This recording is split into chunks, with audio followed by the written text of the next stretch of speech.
Ano to? Ito ang gagamitin mo sa akin, ha? Para mabuko ako na isa akong Serena? Mas nagkakamali ka, Isabel.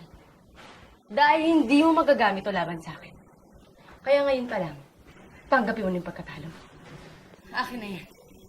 Kung hindi ko mapapatunayan na ikaw si Berbula, mas gugustuhin ko pa na sirain yung mukha mo. Para hindi mo pakinabangan. Ah, talaga? Wow!